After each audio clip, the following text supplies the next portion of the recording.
So, ayan guys, good evening. Ayan, yung ating pakay ngayon is yung aking mabinta dito sa ating tindahan. Akala natin is hindi talaga papatok yung ating ating negosyong ito. Akala ko malulugi ako sa negosyo kong ito. Di ba may gulayan kami dati guys? May gulayan kami dati. Tapos yung puhunan ko sa gulayan, inano ko dito sa aking printer. Ayan, sa aking printer. Pinuhunan ko dito sa aking printer. So, ayan. Akala ko hindi siya papatok talaga as in yung aking printer, no? Pero ngayon ko napatunayan na mali pala. Dahil naging patok talaga siya dito sa amin. At marami nang nagpagawa sa amin ng mga pangalan sa mga negosyo nila. Katulad nagpapaprint ng mga pangalan yung ganito, mga money pinyato. Marami guys, marami, sobrang dami. Benta namin ng hindi makulay yung tawag nito, yung hindi colored, black and white lang, yung Xerox is 3 piso benta namin. Ayan, marami na yan sila dito nagpapagawa. Tapos yung colored naman is 5 piso. Ayan, marami na talaga kaming nagawa na ganito. Tapos marami na rin sa amin dito nagpapa-Xerox, nagpapa-print. So ayan, nung una talaga first week of namin sa computer namin is hindi siya mabenta. At saka nilanggam pa nga yung namin, yung printer. Pinasok siya ng langgam, akala ko masisira. Pero meron naman tong warranty, 5 years warranty ata yun ating printer. So ayan, may nabili. Ano naman yung anak. Tapos ayan, pumatok na siya ngayon. At saka antika lang.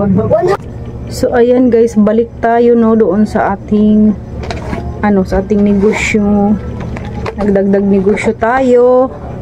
Yung ating printer, yung dati is gulayan yun, kaya yung puhunan natin doon naging inano ko sa pagpa-print. Tapos akala ko talaga guys is hindi talaga papatok yung ating printer dati nung ako ay nagsimula pa lang sa pagpapa-print dito sa ating tindahan. Pero ngayon guys, sa awa naman ng Diyos, ayan, pumatok at marami nang nagpapaprint dito sa amin, nagpapagawa ng mga ganito. Ayan, ganyan Ayan, Lenovo yung mga pangalan sa mga product nila kasi may maraming nagagawa dito sa amin, yung mga kapitbahay or mga dito sa amin. Tapos ito, yan, ganito is 5 piso pag colored. Tapos Lenovo yun, at saka ito manipinyato. Ayan, 5 piso din to isa. Dinadamihan ko na pag Xerox or pag print dahil pagpunta nila is pagbigay na lang. Tapos katulad dito, meron na naman, di ba? Dami na kami soaking ngayon. Ayan, 2 na yon. Ito ayan, manipinyato din yan guys, diba? Banana chips. Tapos yung isa is manipinyato. Diba? Dami dito nagpapagawa na. Dito na sila guys lumipat sa amin. Dati kasi doon sa crossing sila. Kaya malapit naman sila dito sa bahay namin. Kaya dito na lang sila. Mga kapitbahay dito is mga nagagawa sila ng mga manipinyato. Tapos kami yung nag-print ng mga pangalan sa kanilang mga manipinyato. So ayan na nga guys, balik tayo Ayan, marami na nagpapagawa ito pa. Ayan, meron pa. Marami na to sila guys. Akala ko kasi dati talaga is hindi papatok talaga yung aming printer. At saka yung parang malulugi na. At saka pinasok kasi yan, mga 2 weeks pa yan dito sa amin yung aming printer. Siyempre naka-stock at wala pang alam yung mga kapitbahay namin. Yung mga naggagawa na kami ng mga ganito, mga name tag sa mga nila, yung mga product nila, yung nagsisirox na kami dito, hindi pa nila alam. Kaya yan siya, pinasok ng langgam talaga yung namin, yung printer, yung ganito. Marami na talaga sila guys na pumunta na dito, naglipatan na sila, galing sila doon sa crossing tapos naglipat na sila dito, lalong lalo na guys pag linggo kasi sarado doon sa doon sa crossing, sarado doon, hindi sila kaya dito yan bagsak sa amin yung aming mga kapitbahay dito. Gumagawa sila ng mga manipinyato, tapos kami yung nagpiprint or si Xerox ng kanilang mga pangalan. Halos everyday yan sila guys nagpapa-Xerox dito sa tindahan. Ayan guys, sinishare ko lang sa inyo, no, kaya pagdating talaga sa pagninegosyo is ano lang talaga yung gagawin natin, yung tapangan lang natin, tapos wag lang tayo mawala ng pag-asa. Tingnan mo, dumami na yung nagpagawa sa amin, sobrang dami na nila nagpagawa sa amin ng mga name tag. Halos araw-araw sila is bumibili dito sa amin ng ganito, 5 piso to, 5 piso, minsan is 50 pesos yung binibili nila. Tapos ito yung ano lang, yung black and white lang is 3 piso isa.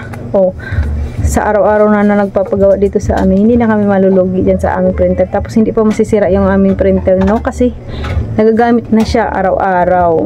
Saka marami na ring may alam na meron kami nagpe-print na kami dito ngayon, at saka nagsi-Xerox. Ayan, dumadami na sila.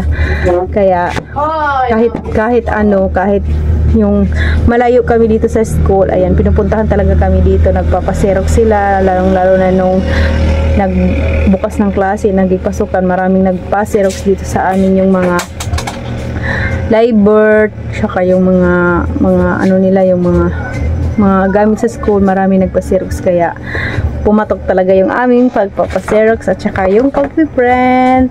Kaya share ko lang sa inyo, kung gusto niyo rin magtayo ng printer, at saka yung bumili kayo ng computer, ayan, patok na patok talaga guys, hindi kayo malulugi, at hindi sayang ba, kasi dati is. So yun lang po, maraming salamat, babut. Hi guys, good evening. So ayan yung pinamili natin ngayon, ito, maraming nagtanong-tanong naman ng mga pandikit-sikit sa sapatos. Yan, magkano ba bili natin ito? Hanan resibo siya. Guys, puhunan natin is 12 pesos. Kaya 15 isa. Benta natin. 15. Tsaka ayan, meron pa dito. Ito mga Sanrio. Ayan. Benta natin ito is 6 pesos. Tsaka yung mga kandila, meron tayong mga kandila, ayun, nahulog na, ayan. Ayan, 20 peraso, number 3. Magkano ba ito tungunan ito? Binta natin ito is 5 piso o 3 piso. Anong karkishi? Tapos ito 7 pesos isa, benta natin 10. Ayan. Tapos, ano po ba ito? Maling tumbot. Ito. Ano ito?